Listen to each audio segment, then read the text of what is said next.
Lux presents Hollywood. The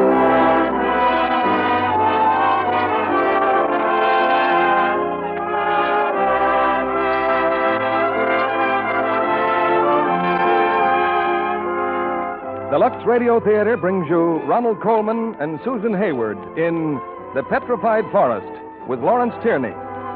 Ladies and gentlemen, your guest producer, Mr. Thomas Mitchell.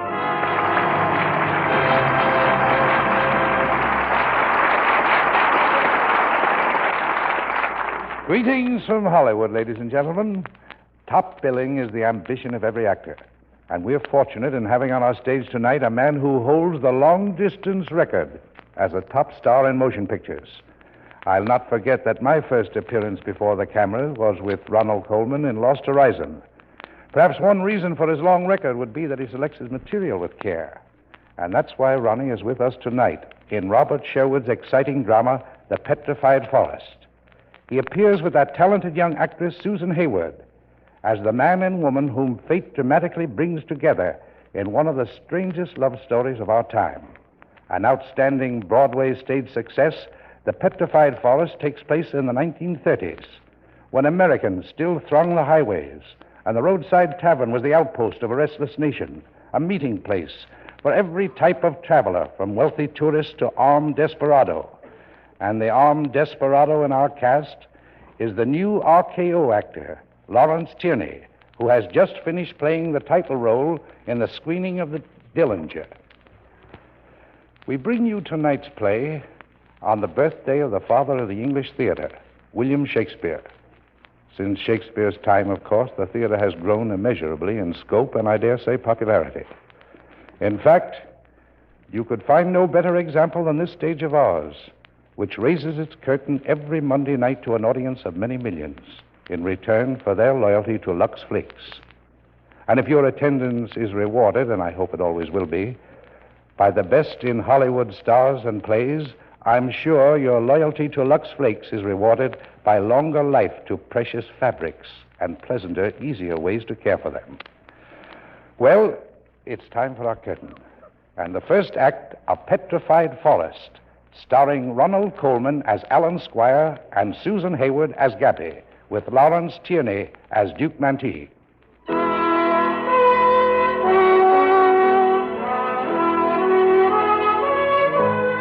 Sprawling over a vast area in northeast Arizona, there's a huge forest of trees that have turned to stone, the Petrified Forest. And a dozen or so miles away, clumped on the edge of the desert, there's a tiny oasis in all this wasteland. It's called the Black Mesa Barbecue and Filling Station. Lonesome and weather-beaten, still it's a living to old Grandpa Maple and to the strangely attractive girl who stands behind the lunch counter, his granddaughter, Gabby. What's the matter? Don't you like the pie? Ah, it's lousy. Oh, yeah? You still got that engine cooking for you? Cola's okay, so lay off or eat somewhere else. That's telling them, Gabby. Hey, Pop, who's the big football hero out there? That's Bose. Helps me with the gas. Where are you boys heading? Straight down the road, stringing wires. You think your work's tough. In my day, you had to be tough. Paiutes, Apaches, and plenty of white men with no love for their neighbors. Yes, sir. It was kill or be killed. Attaboy, Mr. Maple. Tell him about the time you took a shot at Billy the Kid. I didn't take no shot at the kid. He took a shot at me. 2 shots. You see, I was standing Well, like Pop, it's this. been very interesting, but we got to be going. What's the bad news, Gabby? 55 cents apiece. 55 cents apiece. There you are. Even money. Be seeing you, Mr. Maple. Call again, boys. Yeah, so long. I always enjoy talking to anybody in the telegraphing business. You always enjoy talking.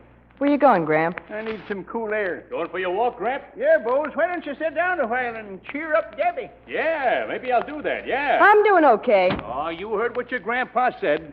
What's bothering you, Gabby? Don't you like me? No, not a great deal. Ah, that's okay. Seeing as I've been here just a little while, I haven't had a chance to get into my act. Hey, what's that? It's a book, and you wouldn't like it. How do you know how I feel about things? Poems. You're reading poems. Oh, boy, get a load of this. The shapely, slender shoulders small, long arms, hands wrought in glorious wise. Oh, romantic, huh? I suspected right along all you needed was a little encouragement. It's great poetry. I can think of a lot better ways to spend your time. Hey, Bose. Yeah? Why do you always wear that football jersey, number 42? Because I'm proud of it, that's why. Why shouldn't I wear it? Forget it. Well, I would have made All-American, that's all. Except I wasn't with the big team. You ought to see the newspaper clippings I got. And what's an almost all-American doing here? Working a gas pump. Well, you can call me a sap if you want to, Gabby, but I guess I'm falling in love with you. Well, cool off, Bose. If Graham comes back and sees you trying to make a pass, you're going to be out of a job. Yeah, so what? Hey, baby, you didn't mean that about not liking me, did you? Okay. I like you. Enough for a kiss, maybe? Cut it out, Bose. I said cut it out! Oh, good evening, sir. What can we do for you? May I order something to eat? Sure. Miss Maple here will take care of you. Don't you want to sit down, sir? Thanks. Here's the menu. Driven for? Oh, I've been hitchhiking. Wonderful the progress you can make by wiggling your thumb. Now, the menu. Says today's special, barbecue. What's the barbecue? Well, here it's a hamburger sandwich. It's always today's special. It's pretty good. All right, I want it. And I'd like some soup and some beer, and I'll order the dessert later. Okay? Another question. Where am I? This place is called Black Mesa, but there's nothing else here. Just bumming along? Oh, call it gypsying. I had a vague idea. I'd like to see the Pacific Ocean and perhaps drown in it, but that depends. Oh. You're English, aren't you? Oh, you might call me an American, once removed. But if you don't mind... Okay, I'll get the soup. Thanks.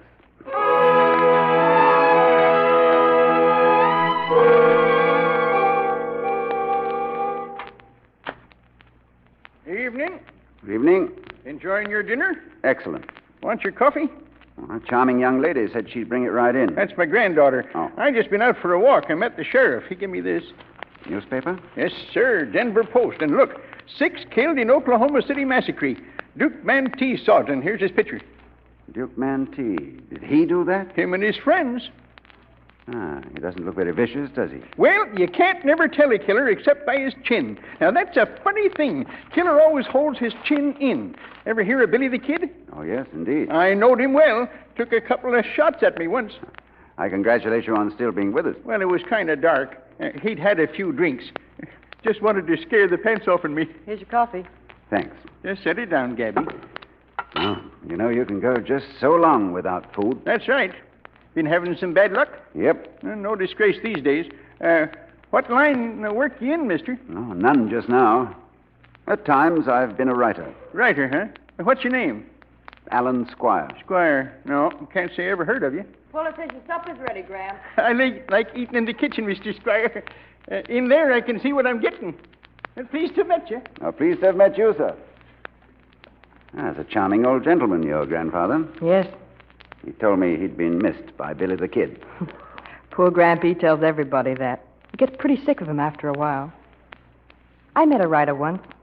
Oh? Yeah, he was on his way to the coast. Said I ought to go to Hollywood and look him up. I'm not that dumb. They never mean it. You want to go into the movies? There's nothing I want. Except to go to Bourges. To where? Bourges, that's in France. Oh. You'd never guess it, but that's where I came from. Are you French? Partly. I was born in Bourges. But all I know about it is from the postcards my mother sends me. They've got a cathedral there. Is your mother in Bourges? Mm-hmm. Yeah, Dad brought us back here in 1919 after the war. She stuck it out here in this desert for a couple of years, and then she packed up and went back. Some people said it was cruel of her to leave me, but... Well, what could she do? She just couldn't live here, and you can't blame her for that. She tried lots of times to get me over there to see her, but while my father was alive, he wouldn't allow it. And now? Well, not so long ago, she got married again to a Frenchman who has a bookstore and 3 kids. I thought maybe it wouldn't be right barging in on her now, but I'd sure like to see her. Do you speak French? Only what you can learn in high school. Every birthday, my mother used to send me a book, but they were all in French. So last year, I asked her if she'd mind sending me one in English. It's this book here, The Poems of Francois Villon. Ever read it? Oh, yes. Oh, it's wonderful poetry. My mother wrote something on the cover.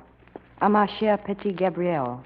That means, to my dear little Gabrielle. She gave me that name. Gabrielle. That's a beautiful name. Wouldn't you know it'd get changed into Gabby by these no-good desert rats? You share your mother's opinion of the desert. Yes. But you find solace in the poems of Francois Villon. Well, they get the smell of the gasoline and hamburger out of my system. Would you like to read me one of those poems, Gabrielle? You mean now? Yes. While I'm finishing today's special. Huh? Okay. I'll read you the one I like best. He wrote this about a friend of his who was getting married.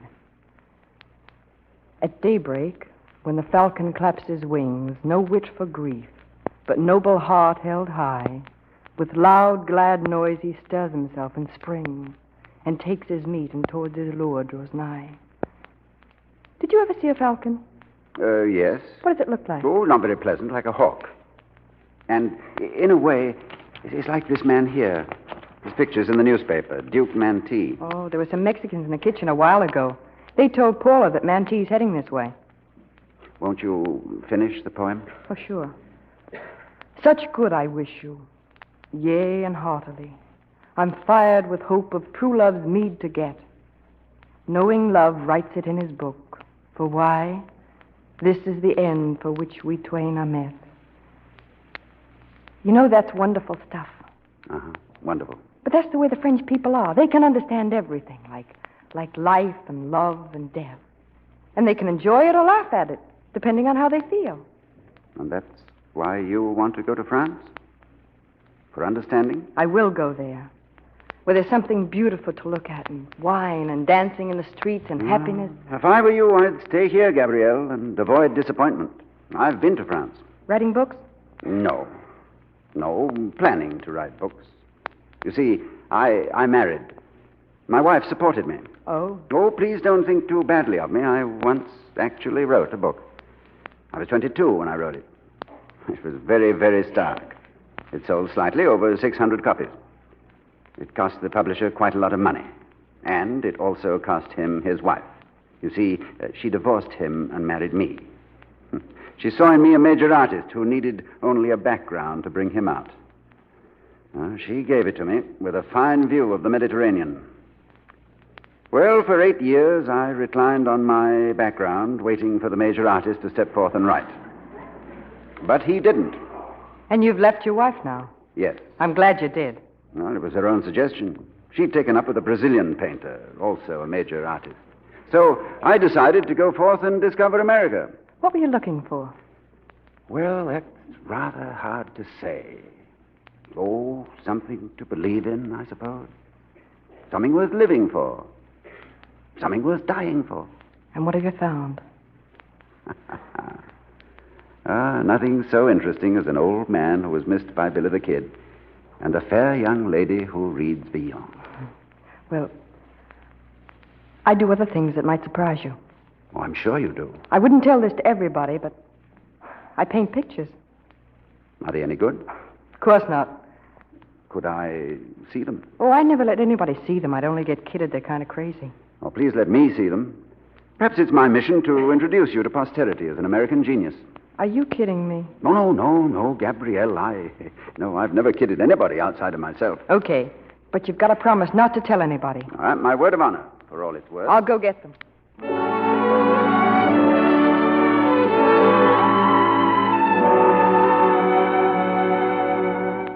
And these others here are all desert scenes. Oh, yeah. This one's a portrait. Oh? It's Paula, our Indian cook. Not much of a likeness. Oh, no, I'm sure you didn't intend it to be. You tell me, what made you paint in this strange manner? Well, it's just the way I feel. You won't hurt my feelings if you say they're no good. Oh, no, I'm tremendously impressed. And also bewildered. I bet I could improve if I could get to France. They've got the finest art schools in the world there. And beautiful things to paint. Well, don't you realize there are probably thousands of artists in France today who are saying, I'd find a really big theme for my canvas if I could only get to Arizona. Yes, I know. They say the desert's full of mystery and it's haunted and, well, all that. Maybe it is. But there's something in me that makes me want something different. Well, I know there's something in you. I wish I could figure out what it is. Listen, you've been to France. What are they like there? Frenchmen are not like they once were.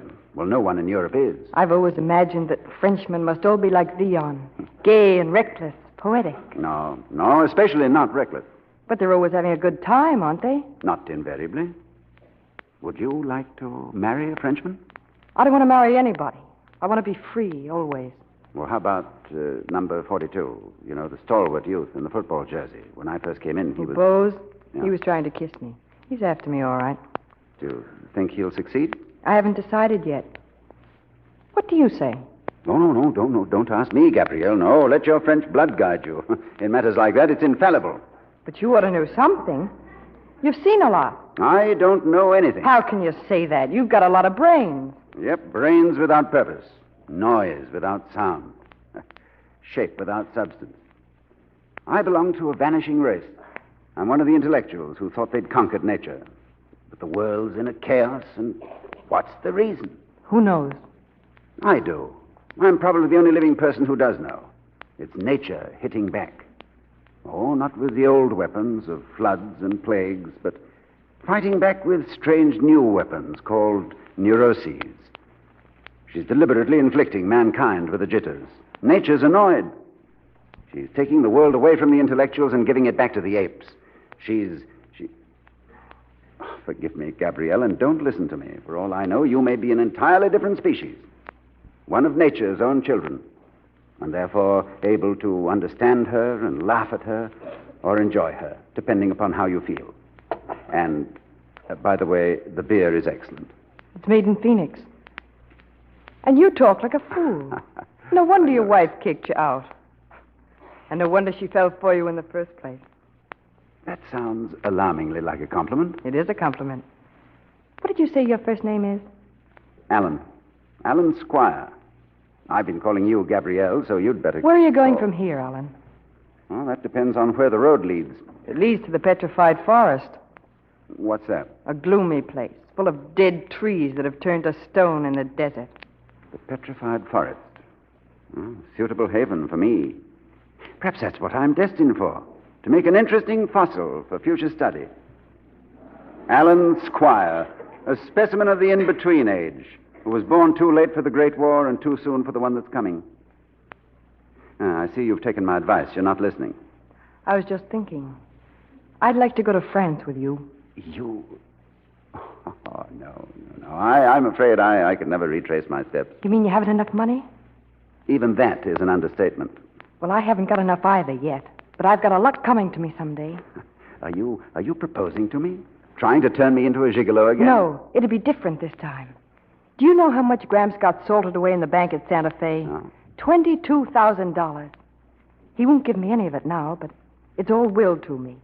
We might have to wait years for it. But if you'd only stay...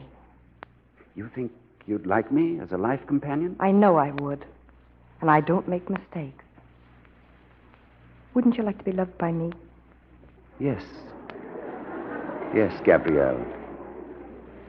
I should like to be loved by you. You think I'm attractive? Oh, there are better words than that for what you are. Then say you'll stay, Alan. I could have Bose fired, and you haven't got anything else to do. Oh, that's just it. You couldn't live very long with a man who had nothing to do but worship you. That's a dull kind of love, Gabrielle. It's the kind that makes people old too soon.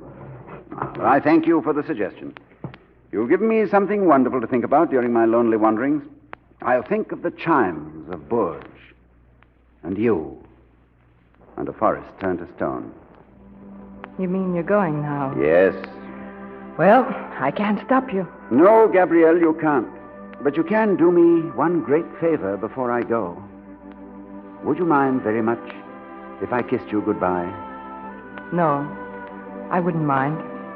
You understand that it would be nothing more? I'd understand it. It'd be just a kiss. That's all. That's absolutely all. Gabrielle, So that's what's going on. Naked, huh? Who do you think you are? He didn't get fresh. He only wanted to kiss me goodbye. Yes, the impulse is rather hard to explain. Pay your but check and get out. How much do I owe, Miss Maple? 30 cents. 30 cents? Is that all you ate, 30 cents? Well, that brings me to another embarrassment. I haven't got 30 cents. Well, that's just fine, isn't it? That's just great. What do you got in your pack there? A shirt, socks, a passport, insurance policy, and a copy of A Modern Man in Search of a Soul. And you thought you could pay with a kiss, did you, Royale? Take your hands off him, Bose. I beg your pardon. Yes, sir. We'd like some gas and oil, please. Get going, Bose. How many gallons? Oh, whatever it needs. Henry, ask them about the hotel. Yes, dear. Any idea how far we are from the Phoenix Biltmore? A good 200 miles. A good 200 miles. That's just fine. Give the man his gasoline, Bose. Okay. Cigarettes, Henry. You forgot them at the last place. Yes, dear. I know, dear. Cigarettes. Well, Miss Maple, goodbye. Alan, wait a minute. Oh, mister, say, if you're going to Phoenix, maybe you'd have room for my friend. Oh? Mr. Squire. He's on his way to the coast and... Well, he hasn't got a car right now. He's an author. But really, I guess you're a little suspicious, what with Duke Mantee on the loose and all that. Well, I guess it would be all right. Thank you.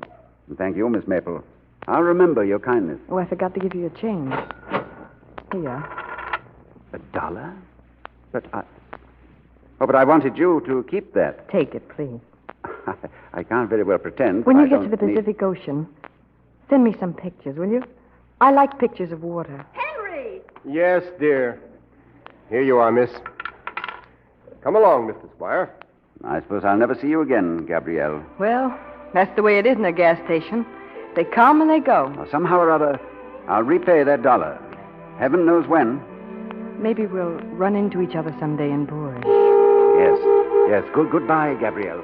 Goodbye, Alan.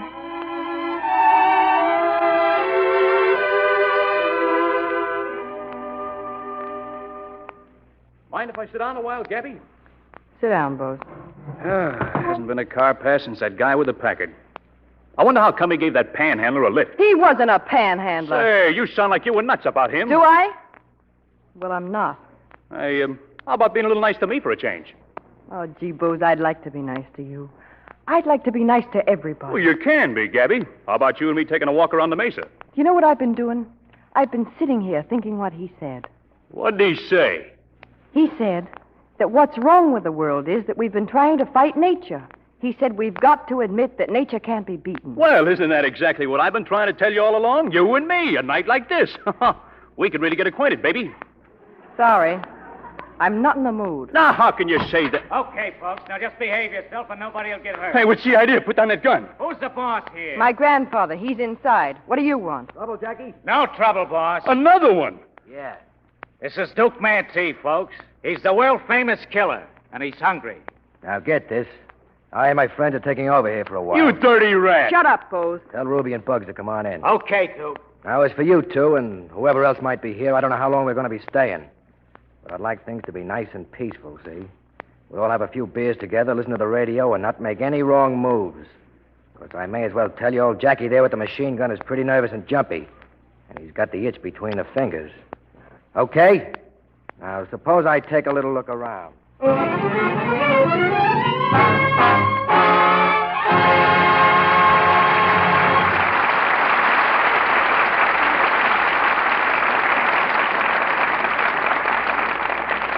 Thomas Mitchell and our stars Ronald Colman and Susan Hayward will be back with Act Two of The Petrified Forest after intermission time. Here's our fashion reporter, Libby Collins, doing sums on a timetable. Miami, Washington, New York, Boston, Chicago, St. Louis. Going somewhere, Libby? Oh, not me. This trip is on a very important war job. Who is making it then? A very attractive young lady.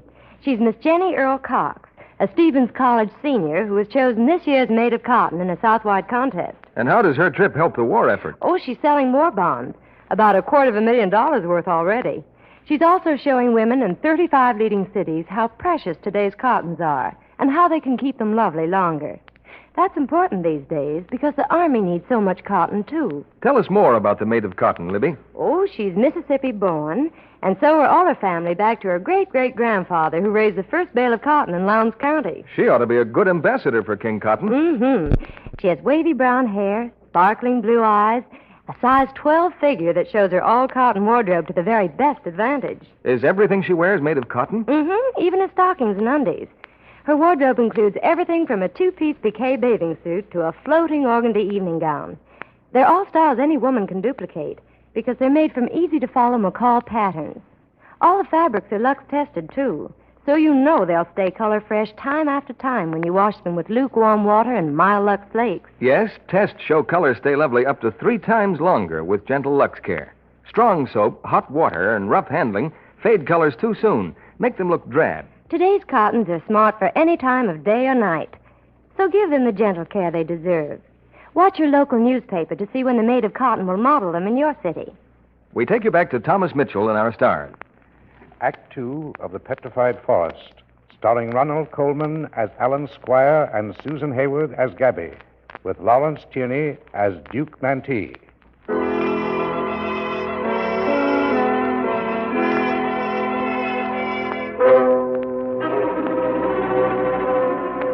Only a few moments have passed since the descent of the killer, Duke Mantee, on the Black Mesa barbecue. While Bose stares helplessly into the muzzle of a submachine gun, Mantee calmly surveys the lunchroom. Finally, he turns to the girl, called Gabby. All right now, sister, where's the old man? Your grandfather. Probably in his room. He takes a nap after supper. Get him, Jackie. Bugs? Yeah? Park the packet in the shadows and stay in it. Keep your eyes open. Tell Jackie to bring me a beer. How long are we staying here, Duke? Until the others get here. You going to wait for that blonde? We told her we'd be here, didn't we? Now shut up. Okay, sister, we'd like something to eat. The cook's gone home. I'll have to go into the kitchen. Ruby, he'll go with you. He starts getting fresh, Gabby. Relax, football. Hey, you better not let me get close enough to take a sock at you. Hey, I used to be quite a gridiron fan. What's your school? Nevada M&T. Boy Scouts. Here's the old man, Duke. He said you were Duke Mantee. He said, you are Duke Mantee the killer. Yeah, sit down, Pop. Hear what happened in Oklahoma City, Pop? It's all in the Denver Post. A regular massacre. How you doing, sister? The hamburgers will take a while. Well, then bring us some beer. You fellas like to join us? I never touch alcohol. I guess I'll have whiskey. And I'm not scared of you, Duke. I've known real killers in my time. Yeah? Watch it, you got a visitor. Okay. Get behind the counter, Jackie. Stay in the kitchen, Ruby. Gabrielle. Who is it? Gabrielle. Alan. We were just held up about a mile down the road. Bandits, and they're around here somewhere. Yeah, so we heard. They took Mr. Chisholm's car. Yeah, and they drove back here. Yeah, so we meet again. He's Duke Mantee, Mr. Squire. We were looking at his picture, remember? Join us in a little drink? Why, thank you. Yes. Look at that chin. He's a killer, all right. He's a gangster and a rat. He ain't a gangster. He's a real old-time desperado. And if the sheriff finds out, we'll see some real killing, won't we? Let there be killing. All evening long, I've had a feeling of destiny closing in. Do you believe in astrology, Duke? I couldn't say, pal. Well, I don't, normally, but as I was walking along that road, I looked up at the sky, and the stars seemed to be mocking me. They were pointing the way here and seemed to say, there's the end of your tether. You thought you could escape it and skip off to the Phoenix Biltmore, but we know better. Alan. I'm telling you what the stars told me.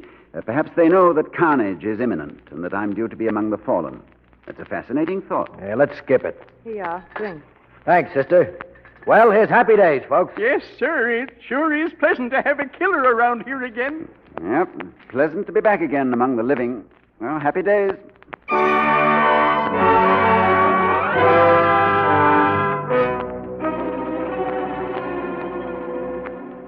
Duke, it's away after 10. We've been here an hour and a half. So what? Jackie's right, Duke. I'm waiting here for Doris.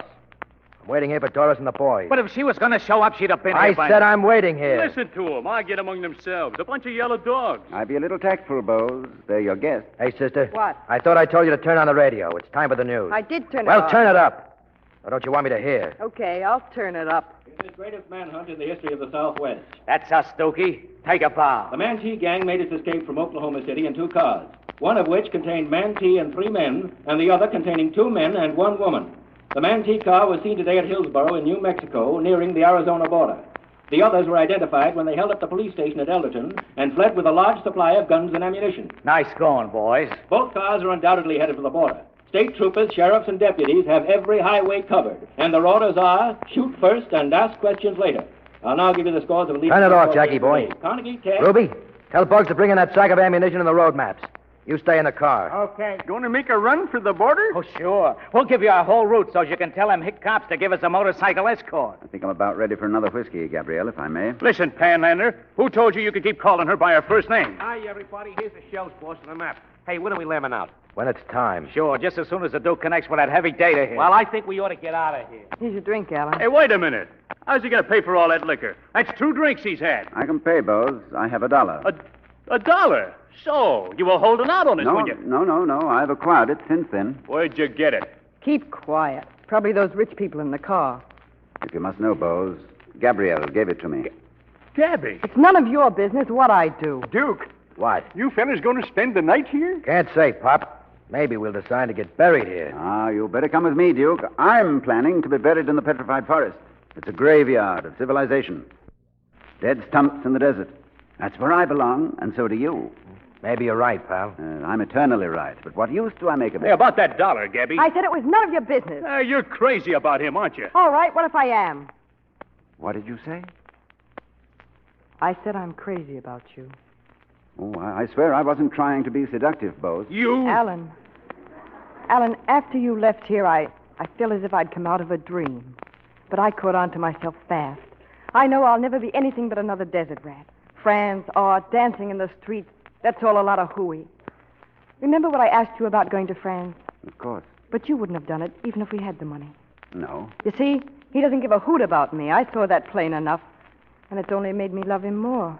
Gabby! Oh, I'm sorry I came back. When I left before, it was the poignant ending to an idyllic interlude. But now it's spoiled. You're sorry you heard the truth. I'm the type of person to whom the truth is often distasteful. Gramp. Sit down, pal. I want to talk to Gramp. Well, you can talk sitting down. I heard you doing it. All right.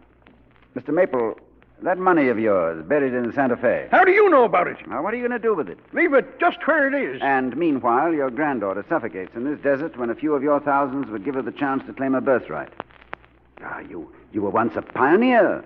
What are you now? A mean old miser, hanging on to money as though it meant something. Why don't you die and do the world some good? That's about the dirtiest crack I ever heard. What do you mean, talking to the old man like that? Duke, there's a man and a dame coming down the road. Looks like the owners of the packer we borrowed. Okay, keep quiet when they get here. Okay, moon's bright. You can see real good out here. Duke, I was guilty of very bad taste, and I apologize to Mr. Maple. Sure. Yeah, you better, Crawl, or I might have to put the slug on you. Talking to an old man like that. Where you going, Duke? Just to the window, those people are coming. Get in the kitchen with Bugs. Sure. Listen, Duke, if you had any of Robin Hood in you, you'd go to Santa Fe and rob that bank and give it to her All before right, Duke, put him up. Put up your hands. Hey, what are you trying to... Jackie left his gun, didn't he? Oh, I've been waiting for this chance all night. I've been watching every move you've been making. Who? Jackie, Bugs. Yeah, coming. Bose, are you hurt? Get that Tommy, Jackie. See what happens when you're careless? He's getting up, Duke. Bose. He got me in the hand. Just what is the meaning of Get this? up, you. Frisk him, Bugs. I won't have that man pawing me again. I still can't figure what happened, Duke. That football hero almost had me. The society dame screamed. He turned his head. I had the chance that I muffed it. I could have got Mantee, and she ruined everything. Henry, we're getting out of You're here. sitting down like everybody else. Bose is hurt. Take him in the kitchen, sister, you and Jackie. Better tie him up in there, Jackie, after she fixes his war wound. Come on, hero. Did you mean to hit him in the hand, Duke, or was it a bad shot? Bad shot, Pop. I had to get it off too fast. Now listen, all of you. I let that mug make a mug out of me, but don't anybody try it again. Anybody makes a wrong move, I'm going to kill the whole lot of you. Are you Mantee? Yes, pal. Oh. Say, Duke, would you mind passing me my knapsack? It's on the counter. What do you want with it? My life insurance policy. You'll find it there in a bundle of papers. Expecting to die, Mr. Squire? You've guessed it, Mr. Maple. Here you are. Thanks. My fountain pen? Go ahead. What about my car, Mantee? Swell buzz. You intend restoring it to me and my luggage? Oh, you may get it back. Let's hope it isn't full of bullet holes and blood. Oh, I took some jewelry out of the lady's bag. You're nothing but a filthy thief. Yes, ma'am. Duke, I have a great favor to ask of you. Yeah? I don't think you'll refuse it because you're a man of great imagination. What are you getting at? This insurance policy. It's my only asset. Now, it's for $5,000. It's made out to my wife, but she's a rich woman and not a bad sort, really. She won't mind. You've been writing on it. Yes. I've changed the beneficiary. I've written on the policy that I want Miss Maple to receive the money. And if Mr. and Mrs. Chisholm here will witness my signature, I'm sure everything will be all right. Well, what I'm getting at is this, Duke. After they've signed it, I'd be much obliged if you'd just kill me. He's drunk. No, let the man finish, Pop. Now, it couldn't make any difference to you, Duke. They can only hang you once. And you can't be bothered by any humane consideration. You'd have a hard time finding a more suitable candidate for extermination. I'll be mourned by no one. You see, Duke, in killing me, you'd only be executing the sentence of the law. I mean natural law, the survival of the fittest. Come on, stop showing off. Yes, I'm trying to outdo Bose in gallantry. Well, is there anything unnatural in that? Can't you see I mean it? I've never heard of such a thing. Oh, probably not. But this is a weird country we're in, Mr. Chisholm. These mesas are enchanted. You have to be prepared here for the improbable. I'm only asking that you attest my signature on this paper. I believe you do mean it. Good for you, Mrs. Chisholm. You're a kindred spirit. Oh, you're in love with that girl inside, aren't you? Yes. Yes, I suppose I am. And not unreasonably. She has heroic stuff in her.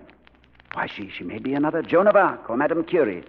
I want to show her that I believe in her, and how else can I do it? Living, I'm worth nothing to her. Dead, I can buy her the tallest cathedrals and golden vineyards and dancing in the streets. Now, one well-directed bullet will accomplish all that. Will you do it, Duke? I'll be glad to, pal. Then now, can I have this signed? Sure. Is he by chance insane? Don't ask me. He's no friend of mine. Of course he's insane, but what of it? Sign it, Henry. You simply cannot trifle with insurance institutions like I this. said sign it. No. Give me the pen. There. That's better. Now I'll sign it. Ah, thanks. Now, Mr. Maple, I'll entrust this policy to you. After the Duke has obliged, will you give it to some good lawyer for collection? My passport's in the knapsack for identification. Here you are. Thank you. Let me know when you want to be killed, pal. Oh, pick your own moment, Duke. Say, just before you leave, huh? But, I'd prefer to have her think you did it in cold blood. Will you all please remember that? And now, I think we'd all like to have a drink.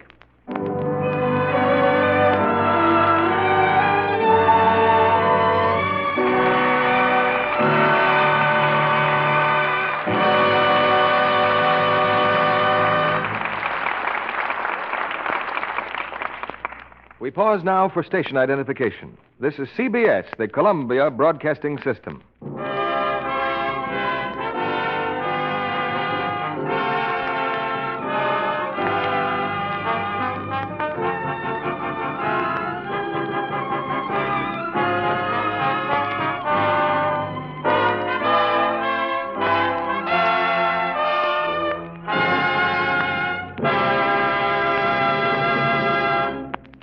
Thomas Mitchell and our stars Ronald Colman and Susan Hayward will be back with Act 3 of The Petrified Forest in a moment.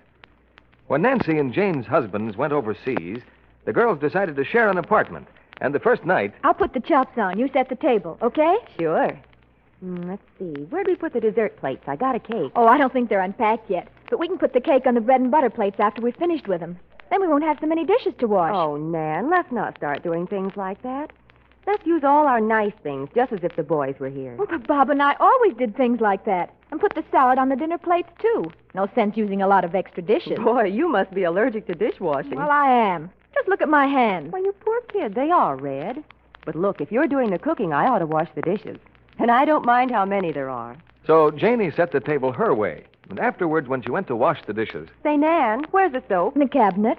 Good grief. You didn't get this strong stuff for dishes, did you? Well, I always... Well, no wonder your hands are red. Wait a sec. What are you doing? Getting some Lux. Here, I had this box in the bathroom. You use Lux for dishes? Sure. I don't want to get dishpan hands. That strong stuff stings. Oh, I wondered how you kept your hands so nice. Well, just change from strong soaps to gentle Lux Flakes, honey, and yours will soon be nice again, too. But our budget... Lux won't even make a dent in it. A big box like this lasts simply ages.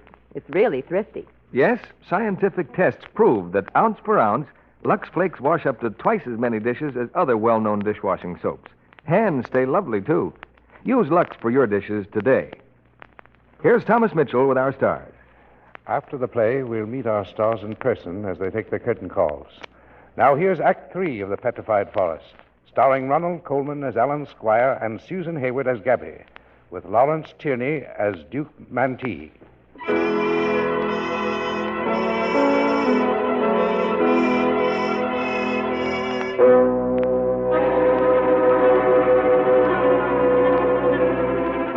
It's a half hour later. In the heavy purple shadows outside the Black Mesa barbecue, the gunman Ruby sits with his eyes on the black ribbon of road. Inside, Duke Mantee stares at the clock, and the lines of his face grow harder. Huddled at the counter are Alan Squire, Gramp, and the Chisholms. You'll keep the insurance policy, Mr. Maple, and you'll say nothing to Gabrielle. Sure. I'll keep it. What I've done. You think it's all legal, don't you? Well, seems so to me. And I'd like to tell you just one thing, my friend. There ain't a woman alive that's worth $5,000. And let me tell you one thing, my friend. You're a forgetful old fool. Any woman is worth everything that any man has to give. Anguish, ecstasy, faith, jealousy, love, hatred, life or death. Don't you see? That's the whole excuse for our existence. It's what makes the whole thing possible and tolerable. When you've reached my age, Grandpa, you'll have better sense.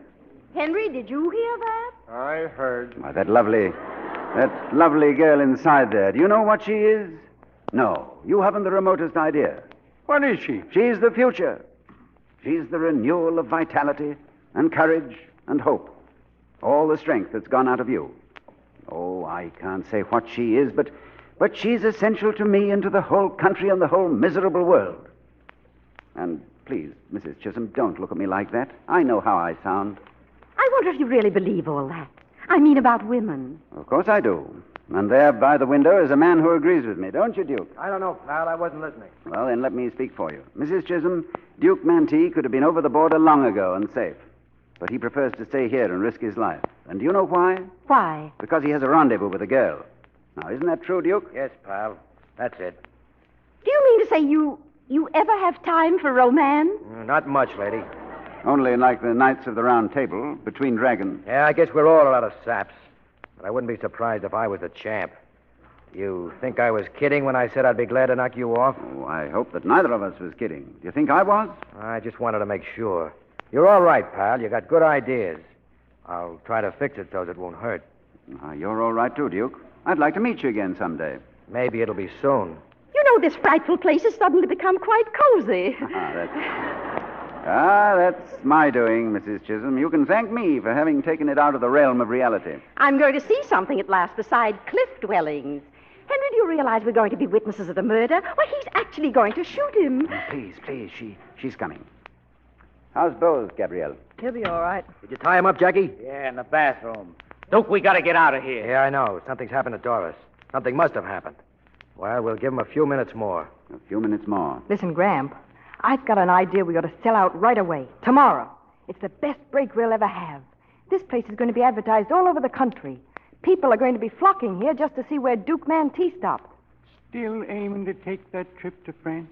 No. No, Gramp, I'll never get there. And I never knew it better than I do right now. Well, you want to be a great painter, don't you? You and your advice and your talk about nature. I thought you told me never to listen to you. Well, I did, but... Well, that's all the advice I'm going to take. Do you mind if I say something, my dear? Perhaps I could tell you... What do you know about me? Nothing. And if I were you, Edith, I'd keep out Henry, you've never had the remotest conception what's inside me, and you never will have. You're a stuffed shirt with buttons made out of 18-karat diamonds. And I'm just as bad because I take my revenge out on you by nagging. All my life I've done what people have wanted me to do. First my parents, then my friends, and now you. And I hate my life. Dear Lord. Miss Maple, profit by my example. Perhaps you have something important to give the world. Don't you let them stifle you with their talk about duty. Go to France and find yourself. Suppose she learns there's nothing more to find. Even that'd be better than endless doubt, believe me. You know, it's the strangest thing about this place. There's something about this lunch counter that brings out the autobiographical impulse. Now, Duke, what kind of a life have you had? Lousy, pal. I don't believe it. At least you're a real man, though an evil one. A real man, huh? What's it got me? I've spent most of my life since I grew up in jail. It looks like I'll spend the rest of my life dead. So where's the percentage? Thanks all the same, lady. I'll send you a postcard from Mexico. Excuse me, Duke, but how's the time getting along? It's just about up, pal. Oh, then I must talk to you, Gabrielle. You can wait till they're gone. No, I can't wait. I mean, when they go, I go. I have to tell you now that I love you. Now, listen, Alan, I don't want you to think... I tell you solemnly that I love you with all the heart that is left in me. Duke, are we waiting here just to listen to this? Shut up. He does love you, Miss Maple. He told us so. Now, please, Mrs. Chisholm, I'm capable of saying it. Don't make a fool of yourself, Alan. They're all staring at you. Yes, I know they are, but you've got to believe it. And you've got to remember it. Because, you see, it's my only chance of survival. I told you about that major artist that's been hidden. Well, I'm transferring him to you. You'll find a line in that verse of Villon's that fits that. Something about, thus in your field, my seed of harvestry will thrive. You still think I was being comic? No, Alan. No, I just think that you're kind of crazy. And I guess so am I. And that's why I think we'd be terribly happy together. Oh, don't say that, Gabrielle. Why not, when I believe it with all my heart? Oh, maybe you're right. You're beginning to admit it. Maybe we'll be happy together in a funny sort of way. Alan, if you're going away, I'm going with you. Wherever it is. No, Gabrielle, I'm not going away, anywhere. I don't have to go any farther, because I think I've found the thing I was looking for. Here, in the Valley of the Shadow. What, Alan? What have you found? I can't say what it is, but because I don't quite know yet. All right, Duke. We needn't wait any longer. I'd rather... What is it, Ruby? Somebody coming in. Speaking on the side way. Hey, Pop, I gotta use your phone. It's the sheriff, Duke. What do you want to use the phone for, Sheriff? Duke Mantee. Yeah. Get his guns, Jackie. All right, come on, talk. Are you alone? I said, are you alone? We've been trailing you, Duke, and by heavens, we've caught you. Ruby, get in here quick. What made you think I'd be around here? Because they caught your pals. 2 men and a blonde, right? Where was it?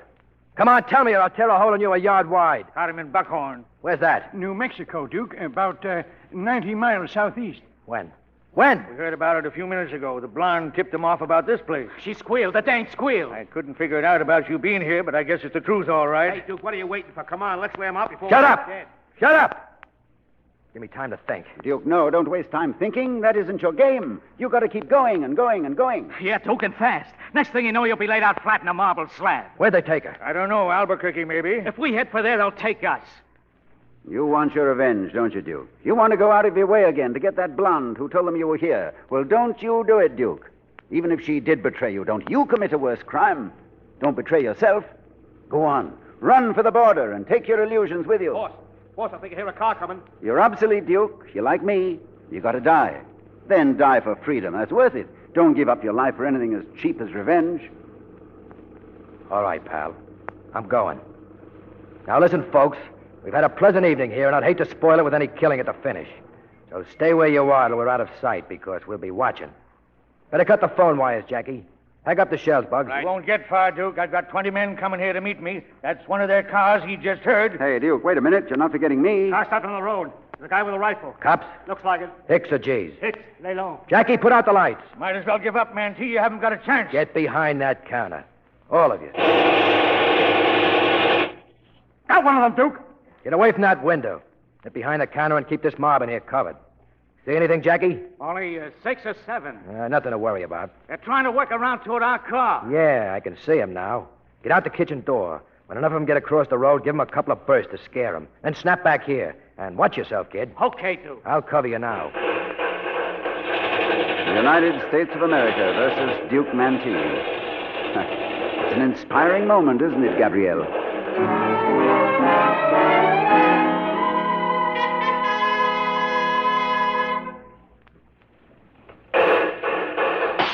There goes my neon sign.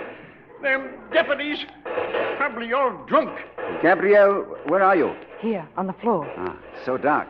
Alan, when you get to France, what do you see first? Customs officers? But what's the first real sight you see? Oh, the fields and forests of Normandy, and then... What, Alan? And then Paris. Duke, they're crossing the road. Why doesn't Jackie open up? Stay where you are. He'll get 'em. Paris is the most wonderful place in the world to be in love, isn't it? All places are marvelous. Even here. Especially here, my darling. Next thing we know, those gas pumps will go up in flames. As long as I live, I'll be grateful to the Duke. Alan, will you please kiss me? Okay, Bugs. Ruby, come on. We're pulling out. Ruby. It's going to be all over now, Gabrielle. Not for us, Alan. Never. Jackie's got killed, Duke. I just seen him. Yeah, we'll have to leave him. Okay, Mr. Chisholm, you and your wife and the sheriff. You're coming with us. Me too, Duke? No, not you, Pop. Come on your feet. Just go through that door with your hands up. You won't none of you get hurt if you keep your hands up and make plenty of noise. Open the door, Ruby. The rest of you stay where you are for a while. Good night, folks. Hey, Duke. Alan, keep down! Duke! Get out of my way, pal. Don't let me down now. You mean you still want it? It's no matter whether I want it or not. You've got to do it. Okay, pal. I'll be seeing you soon. Alan! Alan! He meant it. He really meant it.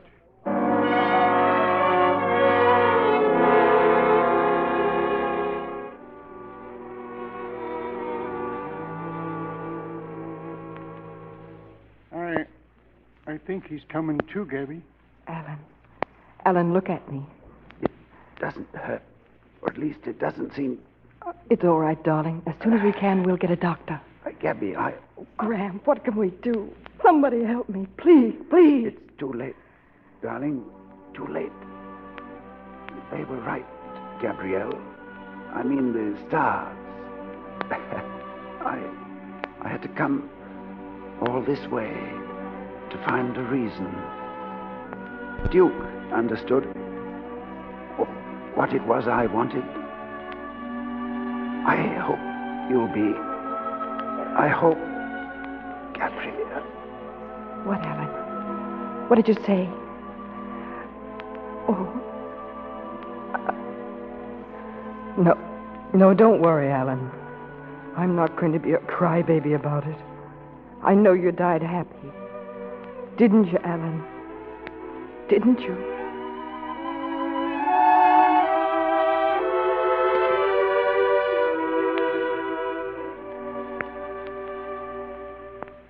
Gabby, you all right, Gabby? Yeah, I'm all right. And him, Squire. He's dead. You should have known, Bose. Mantee'd never missed twice. Gosh, that's kind of tough. He was a good guy at that. Oh, they got Mantee, Gabby, and that fellow Ruby, a couple of 100 yards down the road. They were full of holes. Gabby? What, Graham? Listen, Gabby. Now, here's the funny thing. Mr. Squire, his life insurance policy, $5,000. He made it out to you. Said he wanted you to spend it on a trip to France. Darndest fella I ever did see. Yeah, me too. What happened to them society people? Oh, they're okay. Which reminds me, Mr. Chisholm was kind of worried about his car. I better look her over. Gabby, I guess you'll be leaving here now. Yes, Graham. Maybe it's all for the best. He wanted me to. Graham. Yes? We'll bury him out there in the Petrified Forest. He wanted that, too. Yes. That's what he said, didn't he? Yes, sir. Darndest feller I ever did see.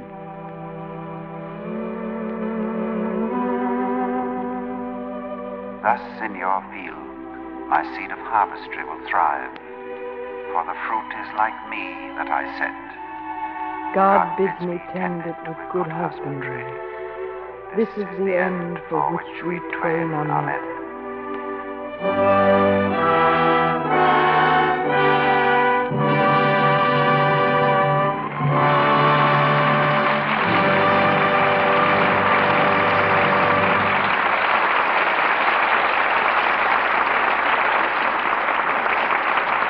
Our stars will be back for their curtain calls in just a minute. You know, after the war, we're going to see some outstanding developments in television. Some of these days, people all over the country may be saying, why, I remember when you just heard things and couldn't see them. Boy, when that time comes, Mr. Kennedy, my job will be a lot easier when I tell women how Lux Care keeps slips and nighties looking pretty. They'll be able to see what I mean. First, I'll hold up an old-looking rayon slip and say, "Ladies, look at what strong soap, hot water, and rough handling did to this lovely slip. See how frayed the shoulder straps are. And this seam, it's pulled apart. Notice how faded the color is, too." Color, Sally? Will we have television in Technicolor, too? They're working on it. Then after I show that old-looking slip, I'll bring out another and say, "And now, ladies, here's the same kind of slip as the first, but this one was washed with lukewarm water and gentle Lux Flakes. Compare the color. See how bright and fresh this second one looks. And see this strap, firm as new. This slip has been luxed 30 times, yet it still looks lovely.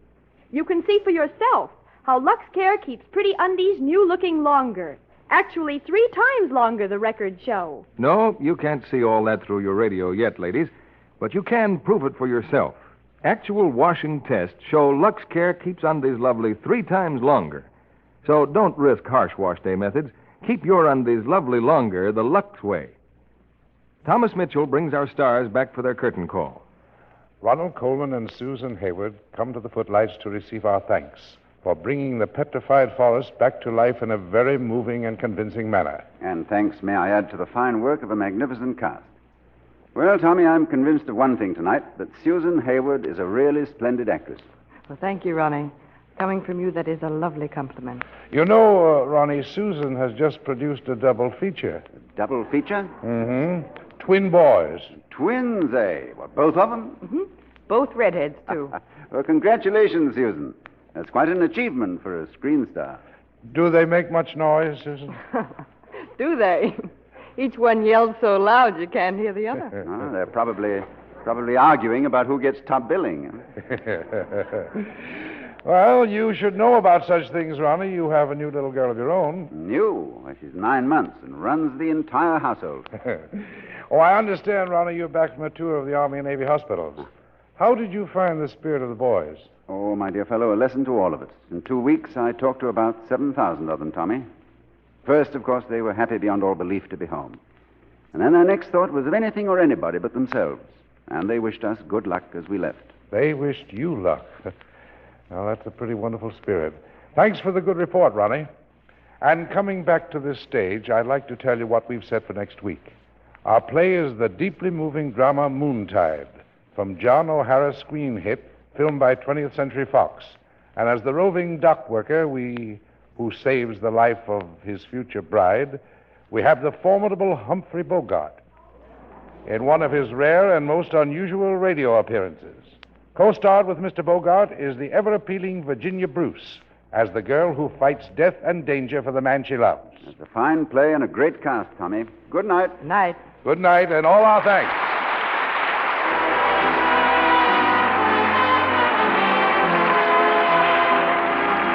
Our sponsors, the makers of Luck Flakes, join me in wishing you to be here with us again next Monday night, when the Lux Radio Theater presents Humphrey Bogart and Virginia Bruce in Moontide. This is Thomas Mitchell saying good night from Hollywood.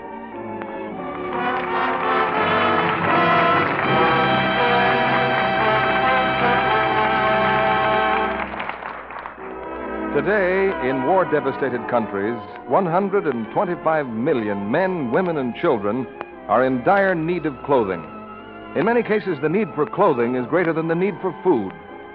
The United National Clothing Collection, the only drive of its kind this spring, is asking every American family to help fill this need, help prevent misery and death among these suffering millions overseas. Search your home from cellar to attic, through closets and trunks, for every bit of clothing you can spare. Take it to your nearest collection depot this week. You can get the address from your local newspaper or radio station. Thomas Mitchell appeared through the courtesy of 20th Century Fox, who are celebrating their 30th anniversary. He can soon be seen in Captain Eddie. Heard in tonight's cast were Norman Field, Bill Martell, Leo Cleary, Ed Emerson, Eddie Marr, Charles Seal, Regina Wallace, Jay Novello, and Herbert Rawlinson. Our music was directed by Louis Silvers. This program is broadcast to our fighting forces overseas through cooperation with the Armed Forces Radio Service. This is your announcer, John M. Kennedy, reminding you to tune in again next Monday night to hear Moontide with Humphrey Bogart and Virginia Bruce.